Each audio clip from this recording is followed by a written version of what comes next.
늘 어버이 주일날을 생각해 보면 참 설교하기 참 어려워요. 늘 어렵습니다. 효도가 뭘까? 이제 나이가 먹고 이제 어지간히 차니까 효도가 뭔지를 좀 알겠는데 이제 마음 먹고 효도하려니까 대상이 없어. 이미 다 돌아가시고 자꾸 없어지고 뭔가 깨달은 만큼 써먹으려 했더니 기회가 자꾸 없어지고 그런 생각을 또 가져봅니다. 제가 이 책에서도 찾아보고 인터넷을 뒤져보다가 두 자식 이야기가 나오더라고요. 그래서 이 두 가지 이야기를 좀 하고 싶어요. 먼저 한 자식이 있어요. 오래전 얘기죠. 오래전 시골에 사는 한 어머니가 일찍 남편을 여의었어요. 힘들게 살아요. 근데 외아들이 하나 있었어요. 되게 정성껏 키웠죠. 자신은 헐벗고 힘들어도 자식만큼은 정말 남부르듯이 키워보자는 그런 마음. 자식한테 좋은 음식, 좋은 옷 입히고 참 애를 많이 썼어요. 자식도 무럭무럭 잘 자랐죠. 돌아간 남편 생각도 나고 자식을 보면서 남편처럼 이렇게 되는 모습에 너무 보람을 느끼고 기쁨이 있었죠. 자식이 또 공부도 참 잘했어요. 시골이지만 공부도 잘해서 결국 서울에 있는 명문 스카이 대학으로 가버렸죠. 아주 똑똑한 자식을 둔 거죠. 휴대폰이 없던 시절에 이제 어느 날 자식이 이제 집에는 안 오고 계속 있으니까 궁금하잖아요. 연락도 없고. 그래갖고 어머니가 자식을 보고 싶어서 서울로 올라간 거야. 달랑 그 하숙집 주소를 가지고 올라가서 물어물어 하숙집에 찾아갔어요. 근데 자식이 없어. 집에 있을 리가 없잖아, 낮에. 그래서 그 자식이 다니는 대학교를 물어서 또 대학교까지 갔는데 대학교가 오직 넓어요. 어디서 찾을 길이 없어요. 그래서 엄마는 이제 자식을 그래도 만나봐야 되니까 정문 앞에서 계속 기다린 거야. 한나절 동안 기다린 거야. 사람들이 오고 가고 막 정신없죠. 그러다가 몇 시간이 흘렀는데 드디어 아들의 모습이 보이는 거야. 아주 멋있는 아들의 모습. 그리고 자기 여자친구인지는 모르겠지만 같이 얘기하면서 대학에서 나오는 거야. 엄마는 너무 기쁘죠. 진짜 학수고대 했는데. 그래갖고 그 자식 이름을 막 불렀어요. 아무개야 불렀더니 깜짝 놀라는 거죠. 아들이 보고 깜짝 놀라는 거야. 그런데 옆에 있던 그 여자친구가 그런 거예요. 저 사람 누구냐고. 누군데 저렇게 당신 이름을 이렇게 부르냐. 딱 얘기하니까 이 아들이 얼떨결에 우리 집 식모야. 이렇게 대답해버린 거야. 그 얘기를 딱 듣고 엄마가 어떤 반응했을까요? 아무 말 못했죠. 왜? 아들한테 누를 끼칠까봐 혹시나. 조용히 죄송합니다 하고서 인사하고 그냥 집으로 왔다는 그런 얘기죠. 이런 얘기가 하나 또 있고 또 한 얘기는 그런 게 있어요. 의무경찰 이야기인데요. 의무경찰에 지원해서 이제 훈련소에서 훈련을 받고서 훈련 끝날 무렵에 면회를 하잖아요. 이 면회를 하는데 자기 어머니가 면회 온다는 소식을 들어서 이 청년이. 근데 이 청년은요 걱정이 됐어요. 엄마가 지적장애야. 홀로 계시고 자기가 이제 군대 올 때 좀 지적장애에다가 홀로 계신 어머니를 놓고 온다는 게 너무 힘들었어. 그래갖고 마음이 막 무겁고 힘들었는데 엄마가 면회 온다는 그 소식을 듣고 너무 좋은 거예요. 막 들떠가지고. 그래가지고 면회 오는 날 자식은 엄마한테 좋은 모습을 보이려고 옷도 싹 가려입고 구두도 반딱반딱 닦고 반듯하게 이제 준비하고 이제 면회 그 연락만 기다리고 있는데 기다려도 소식이 없는 거야. 면회 온다는 그 날짜가 지나버린 거야. 왜 안 오셨을까? 이 아들은 이제 근심이 되는 거지. 혹시 무슨 일이 있을까? 밤새 잠을 못 자는 거지. 문제가 있을까? 어머니한테 문제가 있을까? 그러고서 그 다음 날이 됐어요. 다음 날 돼가지고 이제 훈련을 받고 있는데 훈련소 교관한테서 연락이 온 거야. 빨리 오라고. 면회실로 빨리 오라고.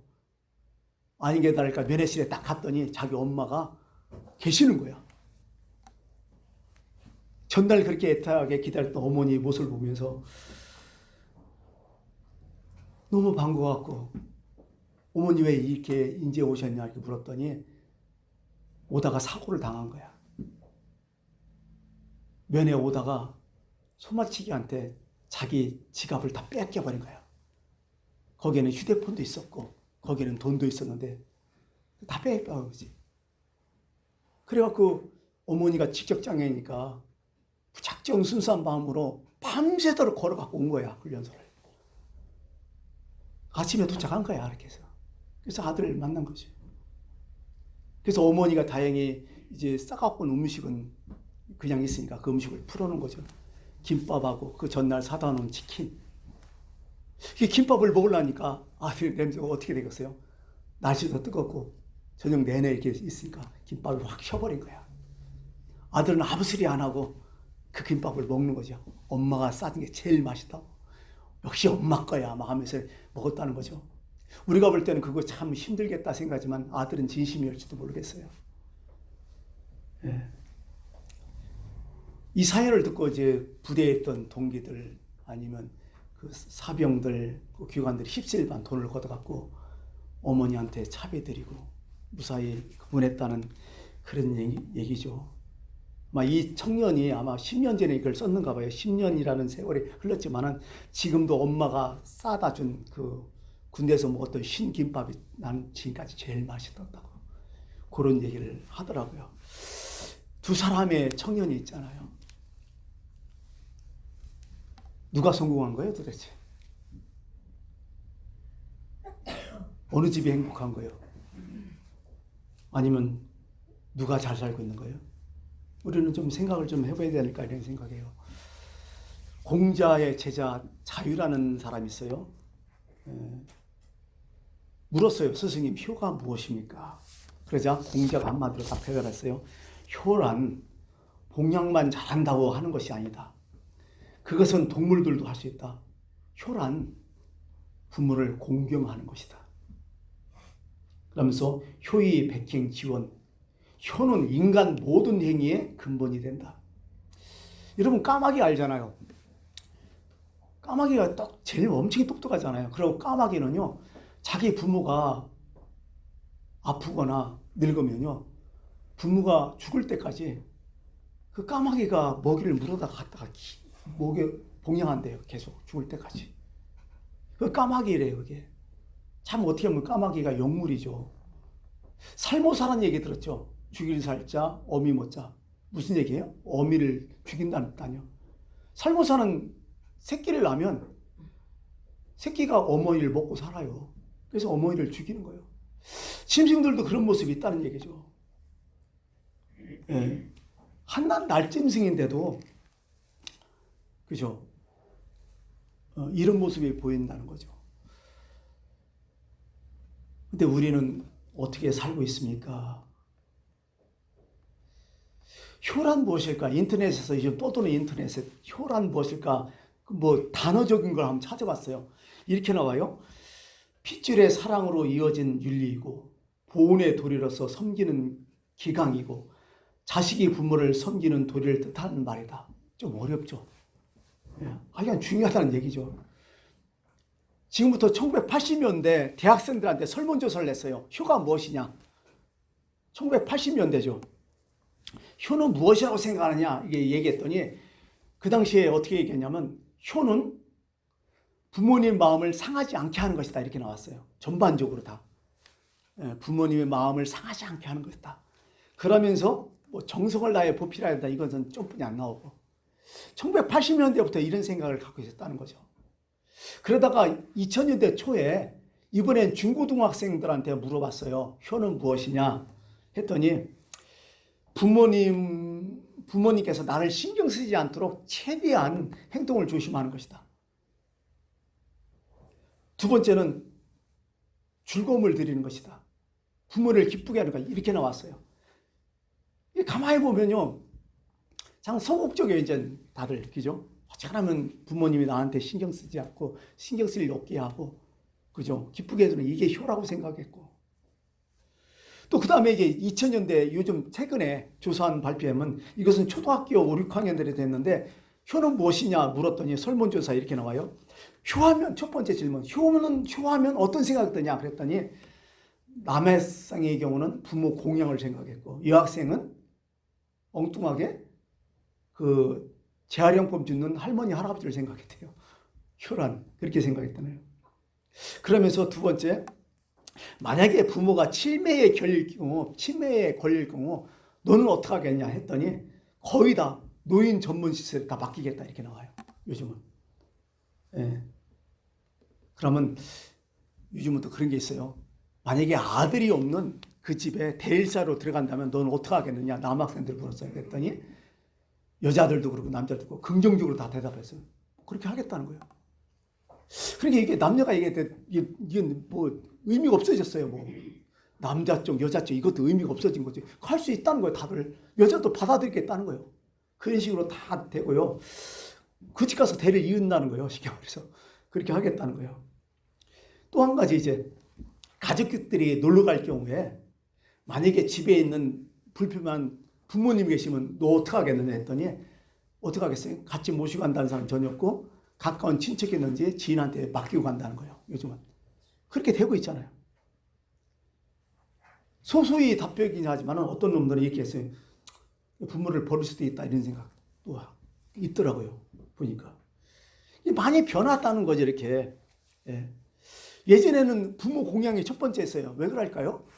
그때는 의식주가 힘들었잖아요. 먹고 사는 게. 그러니까 부모님을 잘 먹이고 잘 보살펴니 그게 최고인 줄 알았어. 근데 요즘은 복지제도가 돼가지고 안 굶어 죽잖아요. 그럼 요즘 와서는 효를 어떻게 얘기한다는 거예요, 도대체?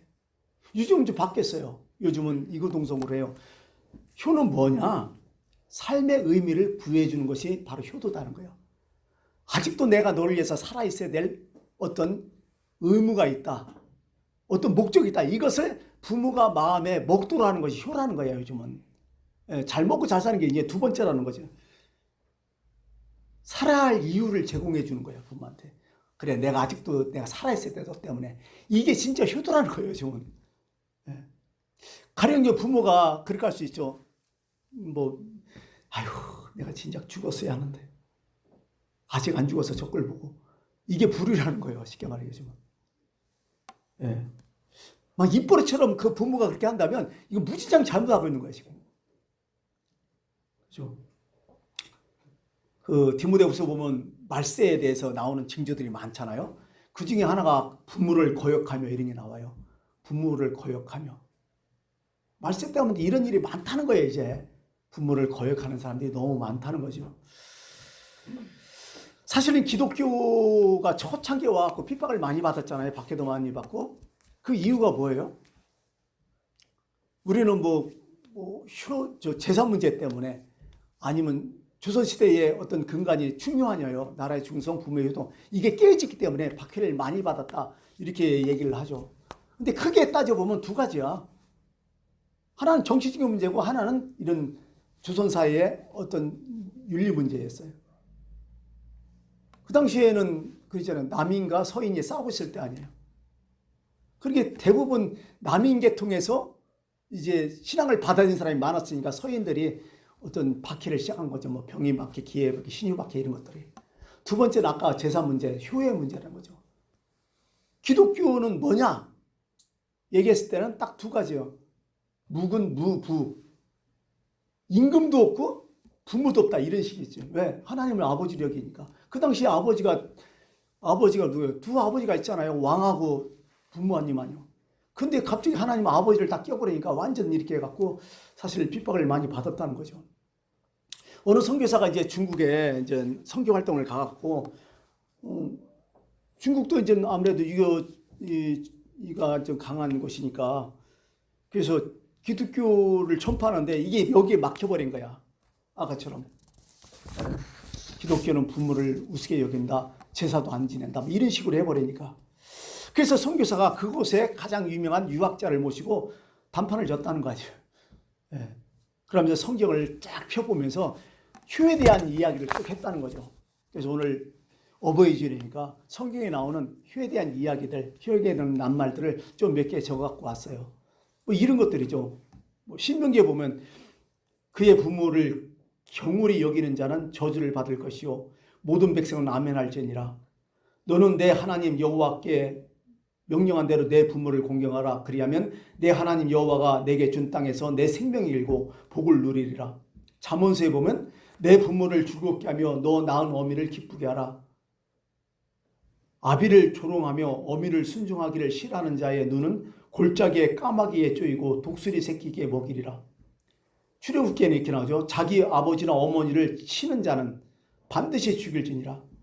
자기 어머니나 아버지를 저주하는 자는 이 또한 반드시 죽일지니라. 신약에 와서는 우리가 많잖아요.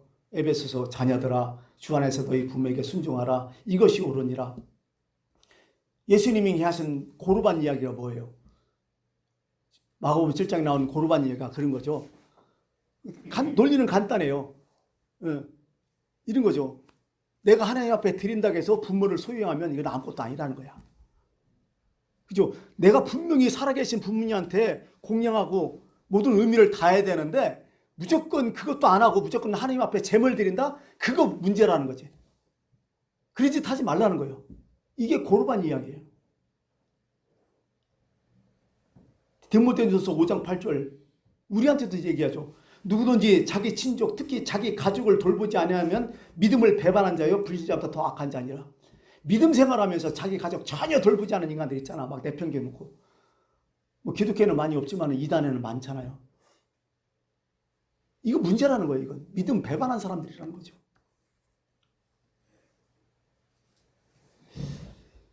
막 이런 거죠.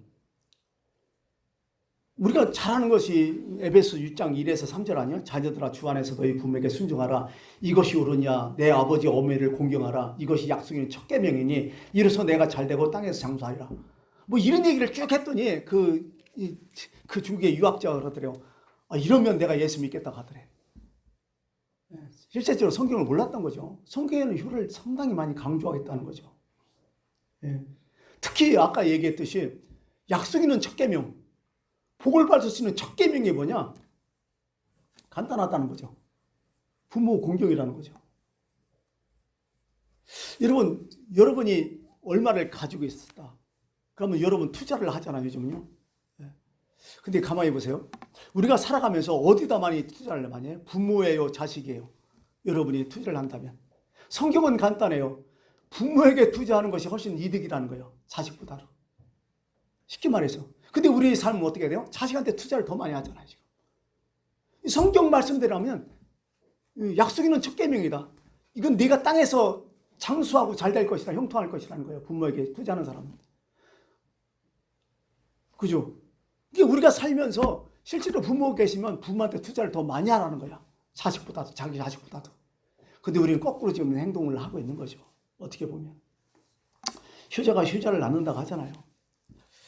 그래서 오늘 본문 말씀 보면요. 이 잠언서잖아요. 잠언서 주제는 간단해요. 오늘 말씀을 한번 정리하자면 이런 거죠. 잠언을 왜 썼냐? 이 주제가 뭐냐? 목적이 뭐냐? 첫 번째, 지혜자가 되게 하며 지식을 얻게 한다. 그 다음에 삶의 형통한 길을 가르쳐준다. 복된 자가 되게 한다. 다시 말해서 이걸 쓴 이유는, 잠언서를 쓴 이유는 딱 네 가지예요. 지식과 지혜롭게 하고 복받게 하고 형통하게 한다는 거예요. 그렇기 때문에 이 말씀을 지키라는 거예요. 그러면서 조건이 딱 나와요. 이렇게 하려면 딱 두 가지를 해야 된다. 첫 번째는 뭐냐? 여호와를 경외해야 된다. 두 번째는 부모에게 순종해야 된다. 이 얘기예요. 오늘 이 말씀이요. 예. 이게 하나님을 경외하고 부모를 공경해야 된다. 이 사람이 지혜와 지혜가 있고 복과 형통함이 있다는 거예요. 크게 따져서 잠언서는. 그래서 이 부모는 누구냐? 성경에서 얘기하는 부모는 한 세 가지, 네 가지로 정리할 수 있어요. 첫 번째, 제2의 창조자다는 거예요. 제1의 창조자는 하나님이고 두 번째 창조자는 부모님이라는 거예요. 그죠? 내 생명은 하나님부터 왔지만 부모로부터 또 오잖아요.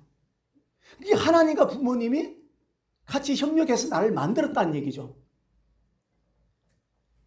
그러므로 하나님을 경외하고 부모님을 공경하는 게 맞다는 거야, 이게 순리가 맞다는 거지. 예. 그래서 부모님은 제2의 창조자다. 그래서 부모님한테 경외까지는 못하지만 공경은 할 수 있다. 이런 얘기하는 거죠. 두 번째는 부모는 첫 번째 이웃이라는 거야. 한 율법자가 예수님을 찾아왔잖아요. 그러면서 이 율법 중에 가장 큰 계명이 뭐냐? 딱 했더니 주님이 딱 두 가지를 요약했잖아요. 내 마음과 뜻과 성품을 다하여 하나님을 사랑하고, 두 번째는 그와 같으니 내 이웃을 내 몸같이 사랑하라. 그게 하나님 사랑, 이웃 사랑. 근데 그 이웃이 첫 번째, 나 아닌 다른 사람 첫 번째가 누구냐는 거예요. 그것은 부모라는 거예요. 첫 번째 이웃이 부모라는 거예요. 그죠? 이웃의 가장 첫 번째가 부모라는 거예요. 그 첫 번째, 내 이웃을 네 몸같이 사랑하라. 뭐예요? 부모를 내 몸같이 사랑하라. 똑같다는 얘기예요. 혈연으로 맺은 특별죄. 어떻게 보면 제일 신세 많이 진 사람 누구예요? 세상에 태어나서. 부모님 아니에요. 아무래도 누구 신세 많이 졌다 얘기하자면 부모님처럼 신세 많이 진 사람이 어디 있어 우리가. 첫 번째 이웃, 특별한 이웃 아니에요 이게. 또 세 번째는 부모님은 하나님의 계시자라는 거죠. 이렇게 따질 수 있어요. 계시에는 두 가지가 있잖아요. 특별 계시가 있고 일반 계시가 있다는 거죠. 특별 계시는 성경을 얘기하는 거죠. 직접 특별하게 하나님이 성경을 주셔서 말씀을 주셔서. 일반 계시는 자연 만물의 모든 것을 얘기하는 거예요. 그러니까 자연을 보면서 하나님의 계시를 느낄 수 있어야 기독교인이야. 자연의 현상을 보고 아니면 사람들의 행동을 보고 거기서 하나님의 말씀을 느낄 수 있어야 그게 진짜 올바른 기독교인이라는 거죠. 꼭 성경뿐만 아니라. 자, 그렇다면 우리가 일반 계시로 가서, 일반 계시로 우리의 모든 인간적인 자연 만물, 우리의 삶도 되잖아요. 거기에 하나님의 말씀이 깨달을 수 있잖아요. 그죠? 그 첫 번째가 뭐냐면 가정이라는 거예요. 그 가정에서 특별히 부모라는 거예요. 부모를 보면서 하나님의 말씀을 읽어야 된다는 거예요. 부모의 교훈을 받으면서 하나님의 말씀처럼 느껴져야 된다는 거예요. 그게 올바르다는 거예요. 그래서 부모는 하나님의 또 다른 계시자다, 이렇게 말씀을 하고 있는 거죠. 어떻게 보면 그런 거예요. 훌륭한 아버지, 훌륭한 어머니를 놓고 둔 사람들이 신앙생활 잘해요. 보면 여기 보면 자식들 신앙생활 하는 것도 부모의 영향이 가장 커요. 왜? 하나님은 어떻게 표현 못해요. 부모님을 생각하니까 하나님이 이렇다더라. 느껴지는 거예요. 벌써 사랑이 느껴지는 거예요. 그 사랑을 받지 못하고 자란 사람이 하나님 사랑 느끼라면 못 느껴져요. 진짜 힘들어. 너무 힘들어. 근데 사랑을 많이 받은 사람은, 야, 니네 부모가 너를 사랑했잖아. 하나님 사랑보다 더 커. 그러면 딱 와, 느낌이. 근데 네 아버지 생각하면 우리 부모님이 나를 사랑해, 우리 부모님이 너를 사랑하시, 하나님도 너를 사랑했어요. 부모에 대해 감정이 좋지 않은 사람들은 신앙생활 하기 힘들다니까요. 어떻게 보면 우리가 부모로서의 어떤 책임도 있어요. 진짜 나를 보고 하나님을 생각해야 된다. 자식은 부모를 보고 하나님을 또 생각해야 된다. 그래서 부모는 하나님의 계시자가 된다, 이런 말씀을 할 수 있는 거죠. 하나님의 대리자 될 수 있죠. 참 부모의 사랑은요, 이 세상 사랑에서 가장 깔끔하고 제장이 깨끗한 것 같아요. 그죠? 부부간에도 누구를 한 사람 칭찬하면 남편이 화를 내든지 아내가 화를 내잖아. 별로 기분이 안 좋잖아. 형제간에도 뭐 큰아이 뭐 칭찬하고 작은아이는 칭찬하면 막 서로 싸우고 그래. 근데 어떻게 돼요? 우리가 맨날 하는 얘기가 있잖아요. 나한테 우리 자식 보고, 네 자식 참 당신보다 잘났다, 똑똑하다, 아버지보다 훨씬 낫다, 엄마보다 낫다, 이렇게 하면 어때요? 괜히도 흐뭇하잖아요. 얼마나 이 순수해요, 이런 게. 비교해도. 이게 부모의 사랑뿐이 없다는 거예요, 세상에서는. 연인 간에도 이게 안 된다는 거예요, 이게. 시기와 질투가 없는 사랑이 바로 부모의 사랑인 거예요. 그래서 부모의 사랑이 가장 인간으로서 할 수 있는 가장 고귀한 사랑이다, 이렇게 말을 할 수가 있는 거죠. 그런 것 같아요. 이게 봐도 참 부모의 영향을 많이 받은 사람들이 있어요. 인도의 그 신학자 선다싱이라고 아마 들어봤어요. 대단한 사람, 신비주의자죠. 이 사람이 그런 얘기예요. 나의 가장 좋은 신학교는 우리 부모님의 품이었다고. 그거요. 나의 가장 좋은 신학교는 어머니의 품이었다. 어머니 생각이 하나님 사랑이 꽉 느껴지는 거예요, 이분은. 예. 여러분, 장림, 김어거리, 또 봉어리, 헬렌케 여사잖아요. 이분을 가르쳤던 설리반 선생님 있잖아요. 설리반 선생님이 이제 하나님을 가르쳐주고 싶었던 거야. 근데 하나님을 가르쳐줬는데 이게 아무것도 모르니까 뭐 어떻게 할 수가 없잖아. 하나님 존재를 어떻게 헬렌케한테 표현하지? 이렇게 딱 생각했는데, 곰곰이 생각하다가 헬렌케의 엄마를 생각한 거야. 그러면서 헬렌케를 데리다가 엄마의 가슴에다가 손을 딱 얹어줬어. 그랬더니 헬렌 케이가 한마디 딱 하더래요. 아, 하나님, 난 이미 알고 있습니다. 이렇게 하더래요. 이게 부모의 사랑을 깨달으면서 하나님의 사랑을 확 깨달았다는 거죠. 어떻게 보면. 뭐 이런 거죠. 여러분, 뭐 유대인의 탈무드에 보면 휴에 대한 얘기가 나오는데요. 되게 강력하게 얘기해요. 휴에 대해서 유대인들은. 아주 무겁게 교훈하고 있어요. 뭐냐면 이렇게 해요. 아들은 아버지를 공경하지 않으면 안 된다. 아버지의 자리에 아들이 앉아서는 절대로 안 된다. 아버지는 아들을 친구처럼 사랑해도 아들은 아버지의 자유를 넘봐서는 절대로 안 된다. 뭐 이렇게 얘기하고요. 그 다음에 아버지께 말대꾸를 해서는 절대로 안 된다. 또 이렇게 쭉 가면서 아버지가 다른 사람과 논쟁할 때에 다른 사람의 편을 들어서는 안 된다. 완전 그 분모를 일방적으로 막 공경하는 식으로 그렇게 아주 강력하게, 더 강력하게. 유대인들 세계에서도요, 이 효도라는 것은 아주 엄청나게 강력하게 교훈을 주고 있다는 거죠. 오늘 본문 보면 특별히 훈계라는 얘기가 참 많이 나와요. 1절에서 그죠? 훈계. 8절에서도 내 아들아 내 아비의 훈계를 들으며 내 어미의 법을 떠나지 말라. 훈계 찾아봤더니요, 쉐마라는 용어가 나와요. 쉐마. 이스라엘아 들으라. 신명기 6장에서 나오죠. 쉐마라는 것은 그래요. 들으라는 뿐이 아니라 순종하라, 받들어 복종하라, 이런 뜻이거든요. 이런 뜻이죠. 훈계라는 것은 받들어 복종하라, 이런 뜻이거든요. 그러면서 9절에 이는 내 머리에 아름다운 관이요 내 목에 금사슬이니라 쭉 하면서요, 그 효도는 뭐냐? 너의 금목걸이고 네 아름다운 왕관이라는 거야. 효도하는 사람이. 그게 목걸이에 막 진주 목걸이라든지 뭐 다이아라든지 뭐 금목걸이 차고 효도하지 않는 인간은 그건 개목걸이야, 사실은. 그런 사람들 많잖아요. 사람한테 막 엄청 치장하면서 부모 내팽주는 거는 그건 차수도 찬 게 아니야. 여러분 한번 생각해보세요. 여러분의 부모를 자랑스럽게 생각하고 있습니까? 돌아가셨다면, 그 부모가 돌아가셨다면 부모에도 공과 사는 다 있겠죠. 근데 부모 생각하면 마음속에 자랑스럽게 여기는 사람이 진짜 좋은 사람들이야. 누가 뭐래도 내 부모는 그래도 자랑스럽게 여기시는 그런 마음. 그게 효도하는 마음이 아닐까 이런 생각이에요. 서양 사람들이 효도하지 않았을까요? 많이 했죠. 동양만 효도 강조한 게 아니에요, 사실은. 좀 싸가지 없는 사람이 더 많아서 그렇지. 강철한 카네기 뭐 얘기했지만 이 사람도 공과사가 분명히 있는 사람이지만, 그러나 분명한 것은 이 사람은 어떤 사람이요? 아메리칸 드림 때문에 스코틀랜드에서 이사 온 사람 아니에요. 아무것도 없이 울사 온 거야. 먹고 살고자. 그래갖고 어머니하고 둘이 와갖고 고생 무진장했죠. 하루에 16시간씩 막 일을 하고 아침 저녁 늦게까지 일을 하고 고생 많이 했죠. 너무 힘들었죠. 어머니는 공장에서 일하고 식당에서 일하고 잡부로 일하고 뭐 본인도 그러고, 그게 볼 날이 없었던 거예요. 별로. 너무 고생하고 그래갖고 입을 게 없어갖고 한 벌 갖고 저녁에 들어오면 그거 빨아갖고 난리에다 말아놓고 아침에 입고 나고 이렇게 힘들게 살다가 아주 다짐했대요, 카네기가. 무슨 얘기냐면 어머니를 편안하게 모실 때까지 난 절대로 결혼하지 않겠다고 다짐했대요. 그러고서 이제 그 이후로 40년 지난 거야. 카네기가 몇 살 때 결혼했냐면 52살 때 결혼했어요. 60세 때 애들 낳고. 예. 그런 마음으로. 그런 사람도 있더라고요, 보니까. 그러니까 참 요즘은, 옛날에는 그래요. 옛날에는 부모가 중심이었는데 요즘은 자기가 중심이에요, 효도. 아까 얘기했잖아요. 애들들 이렇게 표현한 거 보면요. 옛날에는 부모에게 뭘 어떻게 했을 때 적극적이었는데 요즘은요, 이런 생각 한대요.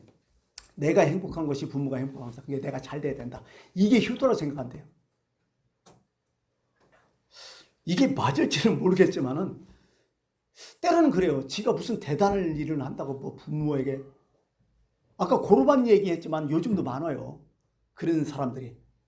그죠? 반려는 뭐 나라와 국가 민족을 위하고 뭐 교회를 위하고 난리를 친다 하면서 진짜 자기 부모를 엉뚱하게 보시는 인간들이 많다니까요. 우리는 요즘 그 고르반 얘기가 옛날 예수님 얘기가 아니더라 보니까. 시간이 갔기 때문에 한 가지만 더 하고 이제 말씀을 마칠까 합니다. 이것도 이제 제가 뭐 책을 뒤져보면서 나왔던 이야기인데 마음이 뭉클해서 제가 이제 한번 소개를 할까요?